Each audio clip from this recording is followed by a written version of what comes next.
"Stop or she will get hurt." The words echoed through the parking lot as the little girl stumbled, nearly tripping over her small backpack. Her father rushed forward, steadying her with gentle hands, and a calm voice that seemed to wrap around her like a warm blanket. Despite the exhaustion in his eyes, there was a softness in the way he held her, as if she were the most precious thing in the world. He brushed the dust from her knees and whispered something that instantly made her smile again. Anyone watching could tell he was raising her alone, and doing it with patience far greater than his circumstances. Standing a few steps away, the CEO of a large company froze at the scene. Moments earlier, he had been storming toward the father, frustrated over a misunderstanding involving their cars.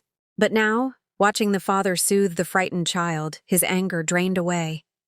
The gentleness in the man's voice contrasted sharply with the CEO's own harsh tone, making him feel uncomfortably aware of his impatience. For the first time that day, he really looked at the man, not as someone in his way, but as a father doing his best. The child clung to her father's sleeve, peeking up at the CEO with wide, uncertain eyes. "It's okay," her father murmured. "No one is angry." His words were not defensive, not sharp, just steady and calm, as if he knew that raising a child alone meant choosing peace, even when life didn't offer much of it. The CEO found himself unable to speak. His assistant stood behind him, confused, clearly expecting another outburst. But the CEO simply shook his head. After a few moments, the father offered a small, polite smile. "Sorry for the trouble. I didn't notice your car." While trying to get her settled, his tone held no trace of irritation, only sincerity. The CEO was struck by how composed he remained, even though he must have been tired from balancing work, life, and single parenthood. The apologetic humility from a man who had every right to be stressed tugged at something deep within the CEO. Instead of responding with anger, the CEO surprised himself. "No, I'm the one who should apologize," he said quietly. "I didn't realize." He glanced at the little girl, who was now happily swinging her father's hand.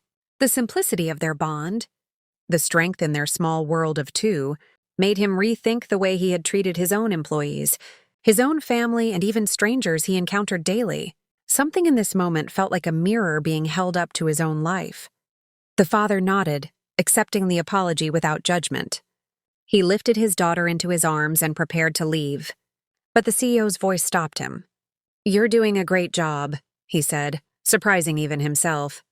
The father looked back, a quiet gratitude in his eyes. And for the first time, the CEO saw not just a man, but a story, one written with patience, struggle, sacrifice, and unconditional love. It was a story that humbled him more than any business failure ever had. As the father walked away with his daughter, the CEO remained standing there, rooted in the moment. In the simple kindness of a single father, he had found a lesson money could never buy. And as he returned to his office later that day, he carried with him a new resolve to lead with empathy, to speak with understanding, and to recognize that every person he encountered might be fighting a battle he knew nothing about. It was a change sparked not by power or success, but by a father's calm voice saying, "Stop, or she will get hurt," and the love that followed those words.